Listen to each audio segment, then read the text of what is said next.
Oke, sekarang saya tanya, Muhammad mati di tangan wanita, betul atau enggak? Enggak sih ini. Masalah. Sebentar. Muhammad meninggal di tangan wanita, bener nggak? Bener nggak Muhammad mati di tangan wanita? Iya, namanya istrinya itu. Coba. Kenapa Muhammad mati di tangan wanita? Kenapa Muhammad mati di tangan wanita? Dia mati sudah takdirnya dari Allah itu. Oke, mana lebih bermartabat? Enggak sekarang saya. Berarti istrinya yang membunuh Muhammad. Sebentar, berarti istri Muhammad yang membunuh Muhammad. Rasul Paulus.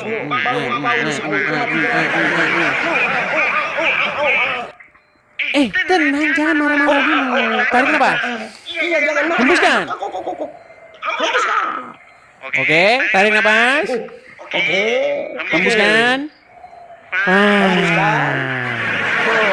Oke. Rusdi, coba. Kenapa Muhammad bisa mati di tangan wanita? Rasul Paulus itu kenapa itu kok mati di patung itu? Karena menurut literasi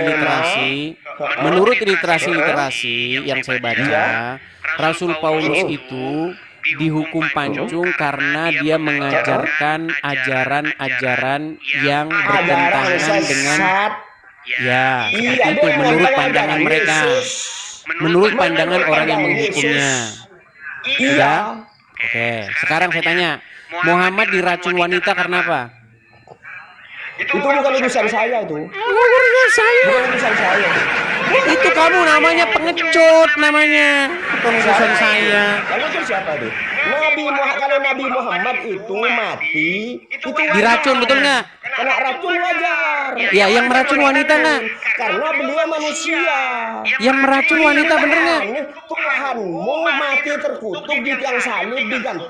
Yang meracun wanita benar atau tidak? Wajar itu. Yang mati terkutuk di tiang salib itu siapa itu? Sebentar, yang meracun wanita benar atau tidak? Yang bangkit dari kuburan itu hantu apa Tuhan? Takut dia ditanya kan? Katanya orang Madura tidak akan lari, ternyata ditanya langsung mencret. Kenapa Anda lari dari pertanyaan saya? Kalau aku turun berarti kamu yang nurunkan. Aku tidak akan turun kamu. Ya sudah, kan kamu sudah nanya tentang Paulus. Aku siap. Siap.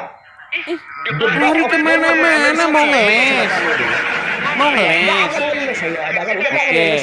kita bahas mengenai Paulus dan Muhammad, betul? Kita bahas Paulus dan Muhammad, betul? Ya, oke. Siapa Tuhannya Paulus? Baik. Tuhannya Paulus siapa? Jangan ke situ dulu. Kita selesaikan satu-satu. Satu-satu dulu kita selesaikan. Paulus tadi kan sudah saya jawab, meninggal karena dihukum pancung. Kenapa dia dihukum pancung? Karena pemerintah. Bisa saya bicara? Bisa saya bicara? Silakan bicara. Kenapa dia dihukum pancung? Karena menurut pemerintahan pada saat itu, dia mengajarkan ajaran-ajaran yang bertentangan dengan prinsip-prinsip atau yang diyakini oleh negara pada waktu itu. Oke. Nah, sekarang saya tanya kepada Anda. Kenapa Muhammad diracun? Bentar, ini kan belum selesai.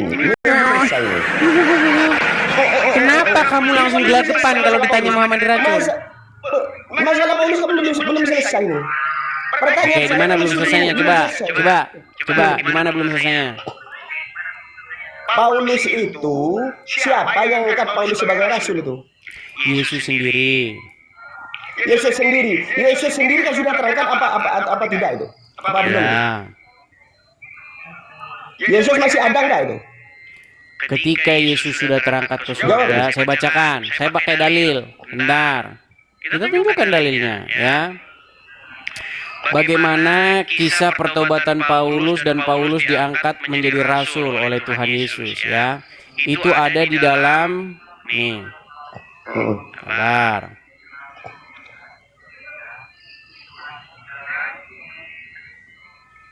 Nih, saya tunjukkan. Kita kalau ngomong pakai dalil, teman-teman. Ada di dalam kisah para rasul, ya. ayat yang ke Fadil. Fadil mana? nih, sabar, saya balikan dulu ya.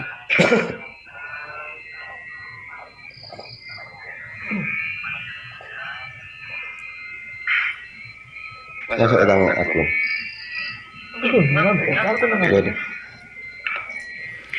Nih, kisah pertobatan Paulus itu ada di dalam Kisah Para Rasul pasal yang ke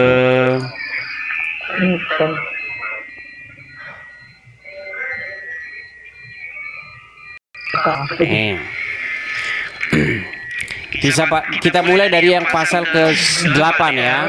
Nanti Anda sudah tanya, nanti kalau saya tanya balik Anda jangan lari nih kan. Katanya orang Madura kan nggak bisa lari kan? Iya kan? Jangan lari. Nggak bisa lari. Bila perlu Ya, baik. sama kamu. Nih, Bila saya perlu bacakan. sama kamu itu. Oke, saya bacakan nih. Sama kamu itu. Ya, tenang ya. Nih, saya bacakan. Tenang. Pulang Indonesia kamu. Bagaimana pertobatan Paulus ya? Nih, Paulus bertobat ya. Pertobatan. Sementara Angkat Paulus sebagai rasul itu siapa itu? iya, ini saya sedang bacakan. Saya sedang bacakan. Lari ke pertobatan. Saya sedang bacakan. Saya sedang Ini yang saya bacakan. tanyakan. Bisa tenang, bisa tenang. Diangkat Bisa rasul tenang. oleh Yesus. Iya ini, saya sedang bacakan ini.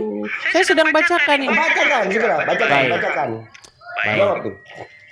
Jadi ini pertemuan Paulus dengan Yesus ya.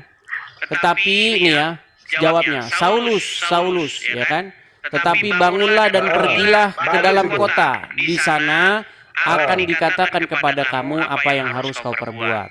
Maka termangu-mangulah teman seperjalanannya karena mereka mendengar suara itu. Saya boleh bicara? Sudah. Saya boleh bicara? Sudah. Kenapa Anda ketakutan ketika saya bacakan? Enggak takut, cukup sudah Nah, itu. perhatikan. Cukup itu. Di Damsyik, tenang. Di Damsyik ada seorang murid Tuhan bernama Ananias. Firman Tuhan kepadanya dalam suatu penglihatan. Ananias jawabnya, ini aku Tuhan. Firman Tuhan, mari. Pergilah ke jalan yang bernama Jalan Lurus dan carilah di rumah Yudas seorang dari Tarsus yang bernama Saulus. Ia sekarang sedang berdoa. Dan dalam suatu penglihatan ia melihat bahwa seorang yang bernama Ananias masuk ke dalam dan menumpangkan tangannya ke atasnya supaya ia dapat melihat lagi. Jawab Ananias, Tuhan, dari banyak yang telah kudengar tentang orang itu, betapa banyaknya kejahatan yang dilakukannya terhadap orang-orang kudusmu di Yerusalem. Ia datang kemari dengan kuasa penuh dari imam-imam kepala untuk menangkap semua orang yang memanggil namamu. Tetapi firman Tuhan, pergilah, sebab orang ini adalah alat pilihan bagiku untuk memberitakan namaku kepada bangsa-bangsa lain serta raja-raja dan orang-orang Israel. Nah, jelas ya? Jelas. Jadi siapa yang mengutus Paulus? Siapa yang mengangkat Paulus menjadi rasul? Utusannya adalah Tuhan Yesus. Coba. Sekarang boleh saya nanya balik? Coba baca. Takut. Yohanes 17 ayat 3. Takut kan ditanya, udah saya bilang mereka ini teman-teman takut ditanya.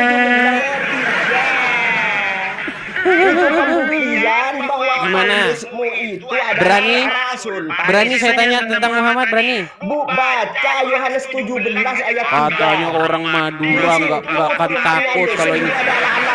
Ditunjukin pertanyaan saja udah mencret gimana? Baru ditunjukin pertanyaan mencret gimana? Gimana, berani nggak ditanya?